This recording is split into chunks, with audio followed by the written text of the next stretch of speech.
Vamos a contar, aparte de este ruido espectral, algunas historias de fantasmas esta noche, de reencuentros. Dicen que la mayor población de fantasmas se concentra en Inglaterra, ¿no? Al menos de fantasmas literarios. Allí cada ciudad, cada localidad tiene su historia de fantasmas. Hemos hablado aquí alguna vez de los fantasmas de la Torre de Londres, de las apariciones en ese lugar de Ana Bolena, sin su correspondiente cabeza, como suelen aparecer los fantasmas de los decapitados, que van sin cabeza. También de Edward y Richard, aquellos príncipes asesinados en la torre por orden de su tío, que luego de esto pudo acceder al trono. Me refiero a Alfredo Halcón. Nombramos además, aunque no eran fantasmas ingleses, a los Kuei, que eran espectros chinos. Estos eran unos lindos espectros, los Kuei. Se trataba de las almas de las personas que no habían hecho los suficientes méritos en la vida para obtener un lugar en el más allá. Dicen que debían continuar una existencia miserable, pero aquí entre los mortales, ¿no? Ese destino los hacía resentidos y malignos, y buscaban pecadores a quienes molestar. Eran fantasmas flacos, con caras largas y huesudas. Eran, me parece a mí, o me parece recordar, los que no eran ni tan malos como para ir al infierno, ni tan buenos como para ir al cielo. Así que tenían un destino todavía más abominable en este infierno relativista. Un detalle curioso, los Kuei solo podían moverse en línea recta, lo contamos aquí, ¿no? Así podían frustrarse sus intenciones de asustarnos, instalando un biombo en la entrada de la habitación. Como no podían dar la vuelta al biombo, porque solo andaban derecho, como algunos jugadores de fútbol que conocemos nosotros, se retiraban en busca de otra víctima. Además, viene aquí una explicación sobre cierta particularidad de la arquitectura china. Era conveniente construir tejados con terminaciones curvadas hacia arriba, para los que los Kuei no pudieran deslizarse por ellos, digo por los tejados, y saltar sobre las personas que estaban debajo. Ajá. Esta es una explicación que ni usted ni yo creemos. No, la verdad que no. Pero tiene la ventaja de ser breve.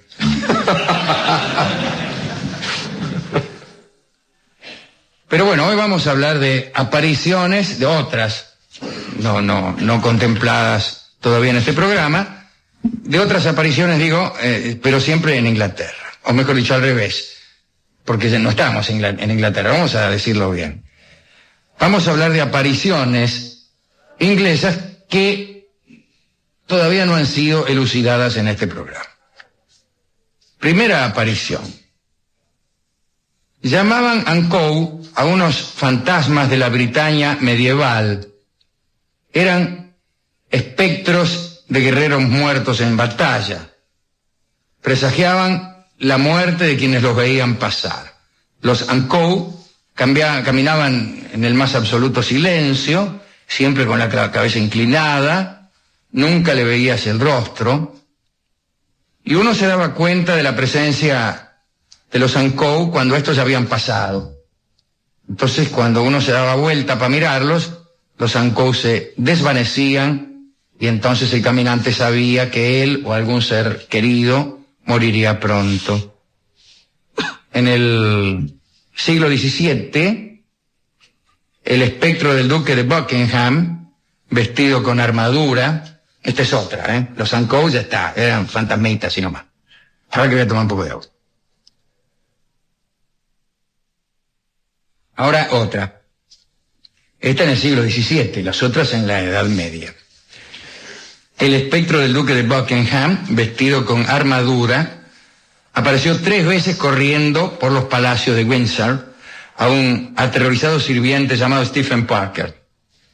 Cuando lo alcanzó, el espectro le ordenó al sirviente que le transmitiera un mensaje dirigido al hijo del mismo espectro. El mensaje era el siguiente: si no modificas, oh hijo, tu comportamiento insensible, no vivirás más que unos meses. Entonces el sirviente, imagínese, salió corriendo y le fue a decir al muchacho lo siguiente. El destinatario se llama Sir George Villiers. Dijo, mire, Sir George, aquí me encontré en el pasillo con el fantasma de su viejo, que me dijo que si usted no se llamaba sosiego, iba a crepar más rápido que un gallo canta. Era un sirviente que tenía por costumbre corregir, hacer taller literario con los encargos que se le daban. Es decir, tradujo al lenguaje literario lo que el otro le había dado en lenguaje burocrático. Parece que Sir George no hizo ningún caso y 6 meses más tarde murió asesinado. Pero en el castillo aparecían otros fantasmas. El más molesto ha sido el de Jorge IV. Se ha dicho que penetraba en la cocina de Windsor durante la noche para morfar desprolijamente, es decir, dejando la mitad, lo que se preparaba a los reyes de turno, ¿no? Es posible, sin embargo, que el edificio más famoso por los fantasmas que lo habitan haya sido la rectoría de Burley, una lóbrega mansión en el límite entre Essex y Suffolk. Fue construida esta rectoría en 1863 para el reverendo Henry Dodson. Aquella casa de ladrillos tenía 23 habitaciones y se convirtió en centro de controversia entre quienes creían y quienes no creían en los fantasmas. Tan pronto, estoy mirando la fecha, porque la fecha no me suena, pero bueno, no importa. Y el reverendo es Henry Dodson Bull. Bueno, discúlpenme.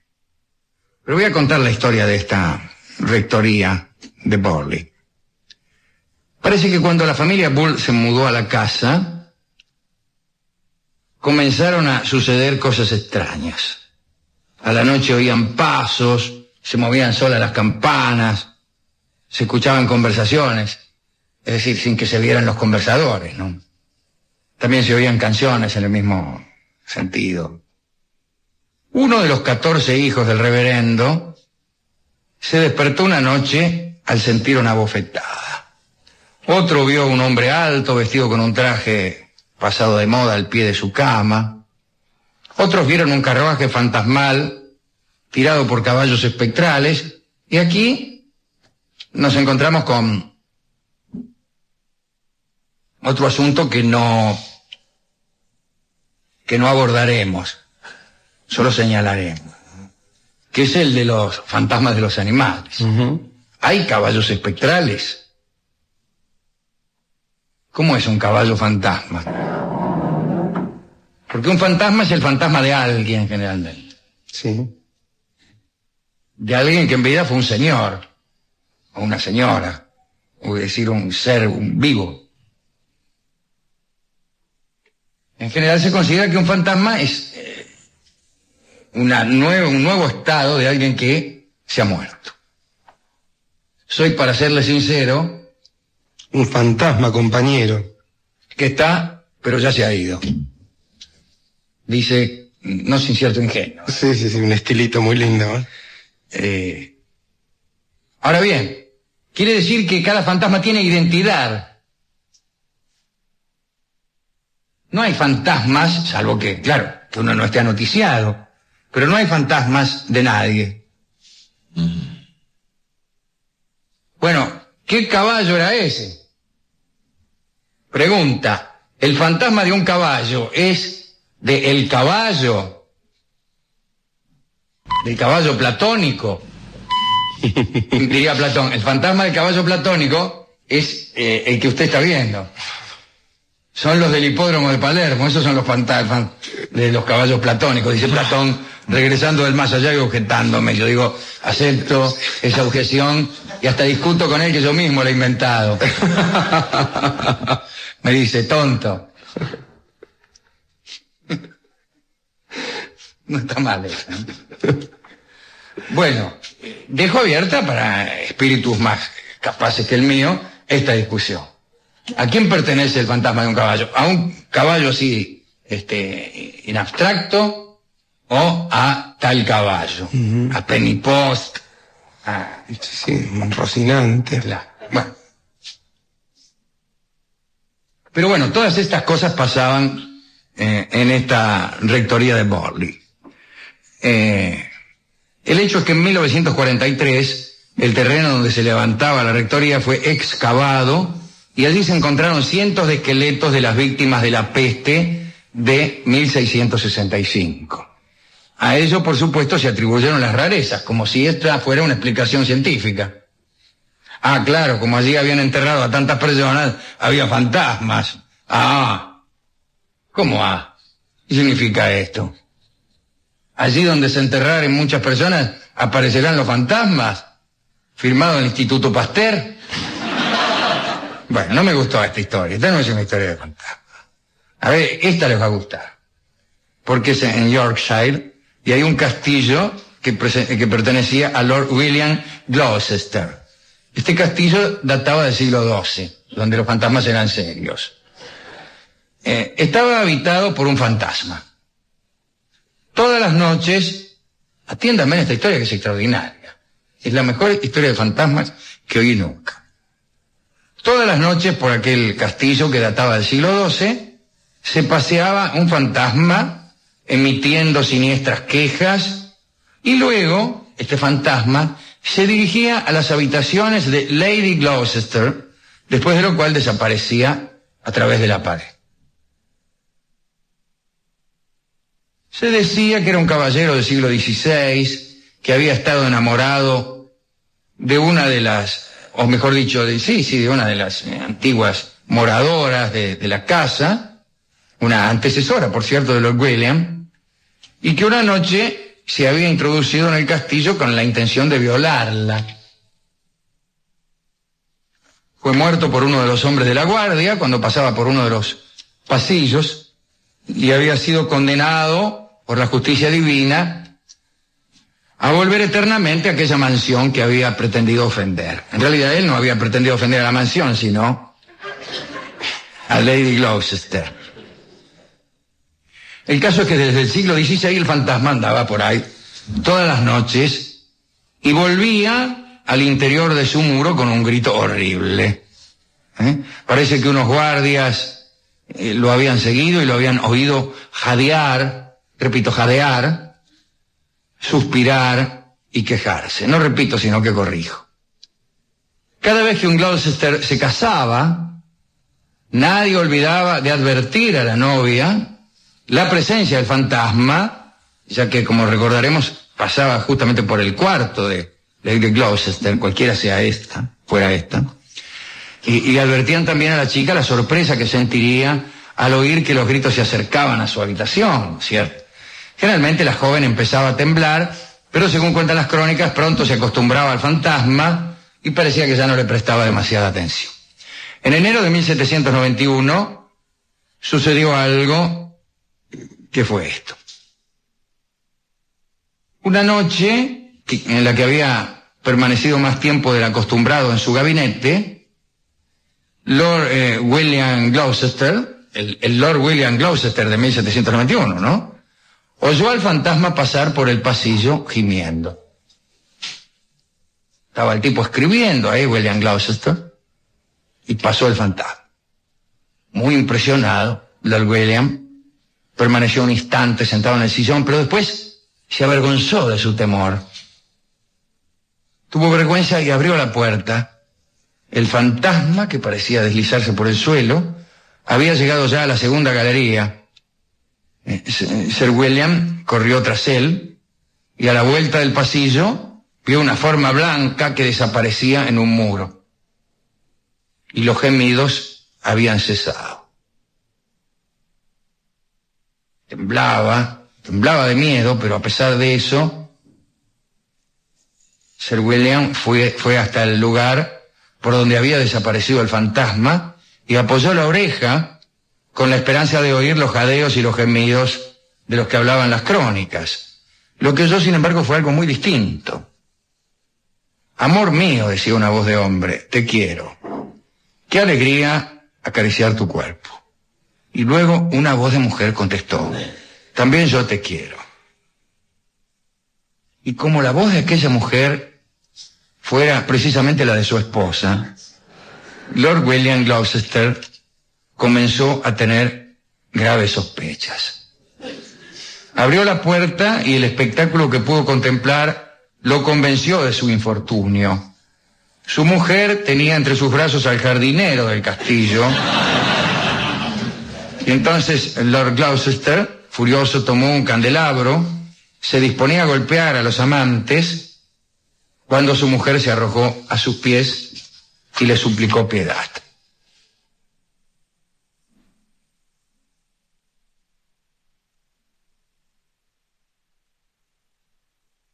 Gritó entonces Lord Gloucester, no solamente ofendiste mi honor, sino que os habéis librado al más escandaloso de los sacrilegios. No habéis sentido ningún temor, utilizando el aspecto del desdichado fantasma que habita en el castillo para libraros al vicio. Todas esas cosas, ¿no? Y en ese momento la mujer le dijo, William, el fantasma no ha existido jamás. El Lord dejó el candelabro y oyó de boca de su esposa una extraña historia que es esta. En 1538, es decir, bastante antes, más de 2 siglos antes de la noche que estamos glosando, Lady Gloucester, otra Lady Gloucester, tatarabuela de Lord William, se había enamorado de su jardinero. Para permitir que éste fuera a su habitación, había inventado la historia del fantasma. Y el muchacho, cubierto con unas mantas, sabía que asustaría a todo el mundo y podría entrar impunemente en las habitaciones de la mujer para amarla, naturalmente. Para entrar y salir del castillo, utilizaba un pasaje secreto que comunicaba con las bodegas, y después recorría el castillo como un espectro. Cuando Lady Gloucester murió, el jardinero siguió con estos paseos para no despertar las sospechas del señor, ¿no? Y una vez viejo, le pasó el secreto a su hijo, que a su vez se convirtió en el fantasma y luego consiguió convertirse en amante de la nueva dueña del castillo. Y de este modo se perpetuó una tradición. Y así Lord William Gloucester vino a enterarse que desde hacía 1 siglo y medio, yo creo que 2 siglos y medio, todas sus abuelas se habían acostado con su jardinero. Y en ese momento, Lord William se volvió loco, tomó el candelabro, golpeó a su mujer, el jardinero escapó, alertó a todo el castillo, al rato la guardia llegó para detener al Lord y al falso fantasma. Dicen que por esos tiempos aquella historia perturbó a todos los propietarios de castillos de Inglaterra donde habían fantasmas, ¿no? Porque empezaron a preguntarse sobre la autenticidad de los fantasmas que albergaban en sus territorios. Y esta es la última de las historias de fantasmas que les contaré hoy, y me parece que es una encantadora historia. Ahora bien, ¿a quién vamos a dedicar esta historia? Desde luego al jardinero, a esta lista de jardineros que se fingieron fantasmas para perpetuar una historia pícara. No está mal. Me gustó, pero muchísimo. Pero no solo los jardineros, sino también a las señoras de la casa, que solo por amor a la tradición, o vaya a saber por amor a qué, se acostaron con toda una estirpe de jardineros. Después, a todos los fantasmas, que son amigos nuestros, algunos fantasmas amigos, fantasmas que están ahí navegando, como es propio de un fantasma, entre el ser y el no ser, entre la ausencia y la presencia. ¿Usted recuerda esa décima? Sí, ¿cuál? La primera. Discúlpeme si mi ausencia no se cumple enteramente. Ahí está. Pero si no estoy ausente, tampoco guardo presencia. Cosas de la inexistencia, ganancia de lo perdido, paradojas del olvido, soy, para serle sincero, un fantasma compañero que está, pero ya se ha ido. Bueno.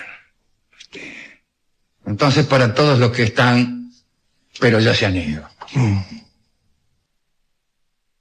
No me gusta la inversión. Es mucho menos poética, que es la que se usa en todas las despedidas, especialmente cuando alguno es pichón, ¿no? Dice, fulano de tal, en realidad se ha ido, pero siempre estará con nosotros. Mentira, se ha ido, ¿no? Esto es mejor. Está, pero ya se ha ido. Mucho más fuerte. No sé por qué los poetas no. Los que dicen discursos prefieren la otra forma. Se fue, pero aún está. ¡No! Está, pero ya se fue. Es muy superior esta idea. Porque no busca consuelo, Alejandro, esta idea. Claro. Tiene otra fortaleza. A los fantasmas del Tortoni, que no he tenido el gusto de tratar. Pero hemos escuchado varias veces. Muchas veces los hemos escuchado. Algunos racionalistas dicen que son los mozos. Esos ruidos que ustedes oyen arriba, sí, son los mozos que corren la ciudad. No. Nosotros sabemos bien que se trata de fantasmas, con las ganas de ser engañados que tenemos. Porque cuando estamos arriba eso no ocurre. No, claro. Pero digo, la gana de ser engañados es lo que nos tiene vivos. Sí. Bien, también. Bueno, ¿de qué le estaba hablando? De los fantasmas. Sí. Y de las dedicatorias. Aquí también viene otra pregunta, es decir, ¿con qué vamos a ilustrar? Y llamo la atención de todos ustedes sobre una curiosidad. Hay muy poco uso de la palabra, el tema, no de la palabra.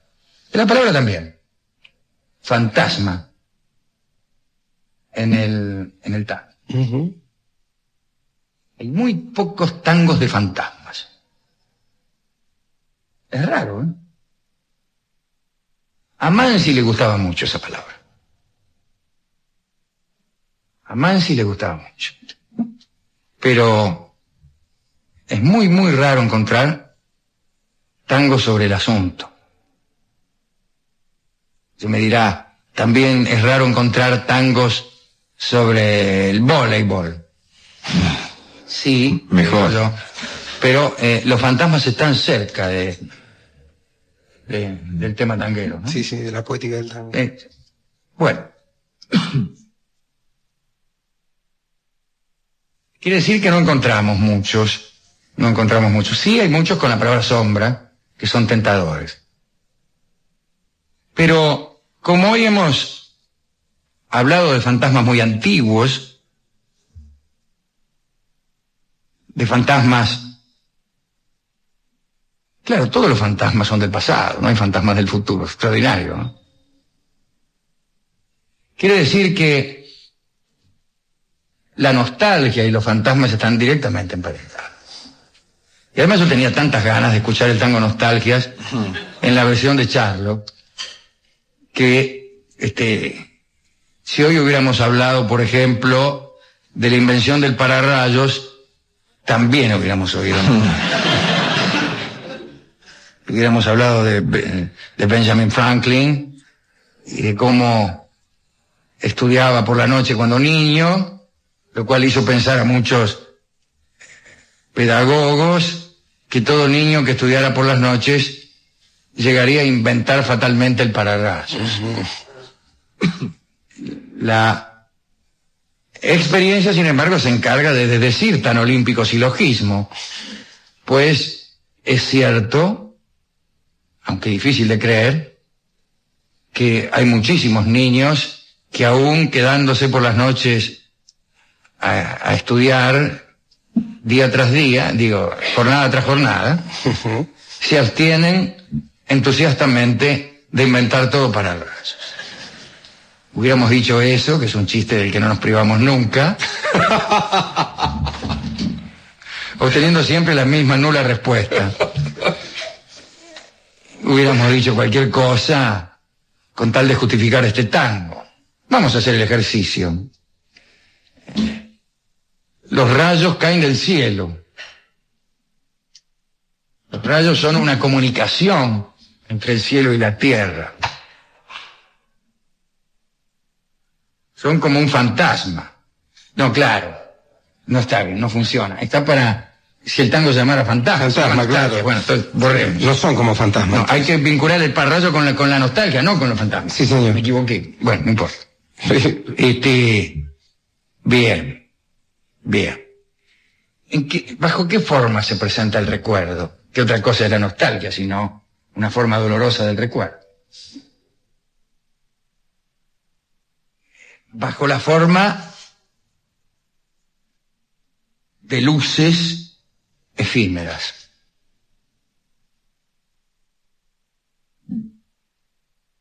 De modo que un recuerdo es como una centella, como un refusillo, pero más hay todavía. El recuerdo comunica regiones estelares con la Tierra. Comunica ese cielo que es el pasado. Al respecto, bibliografía. Don Miguel de Unamuno sostenía que Dios no tenía otro cielo que su pasado. Uh-huh. Yo adhiero, yo que soy un hombre del presente, pero adhiero a esa solicitud. Bueno, digo, el cielo del pasado con la tierra del presente son comunicados mediante el recuerdo. Como si fuera, diría un mal poeta, como si fuera un rayo. Entonces, así como un pararrayos atrae los rayos que provienen de las nubes, un hombre que sabe recordar es a su modo un pararrayos. Trae de las regiones estelares del pasado, y más aún, de las regiones estelares de un pasado poético que tal vez nunca fue, unas luces efímeras, pero luces al fin, tal vez las únicas luces que tiene nuestra vida. Con mayor eficacia que el resto de la superficie terrestre. A mí me gustaría creer que los poetas son pararrayos en ese sentido, en esta alegoría que ya parece un auto sacramental por tantos personajes. Bueno, por eso, si un recuerdo es un rayo, si la nostalgia es una forma dolorosa del recuerdo, y si nosotros somos fantasmas que como refusilos pasamos por la vida, vamos a escuchar finalmente el disco que teníamos ya desde casa, desde antes incluso de hacer la charla. Me gustó esto de ejercitarse en relacionar, cosa que nos enseñará a sospechar de muchas relaciones que parecen inevitables. Punto. Llamo la atención sobre lo que vamos a escuchar ahora. Es una versión extraordinaria de nostalgia. Sin embargo, no parece, no la escucho mucho por ahí. Escucho otras, son, claro, mucho más desesperadas y desesperantes. Son de gente que llama, por ejemplo, al hermano y lo llama fuerte, cosas así. Pero además les digo a los conocedores que escuchan este programa que presten atención en estas guitarras que acompañan a Charles. Que yo creo, me parece, si no recuerdo mal, si no estoy equivocado, la grabación es del año 36. Me parece que los arreglos son de Charlo, son del propio Charlo. Y que allí en ese conjunto de guitarras tocaba un joven guitarrista que se llamaba Roberto Grela. Pero yo no estoy seguro de esto. Vamos a escuchar Nostalgia por Charlo, dedicado a los que están pero ya se han ido.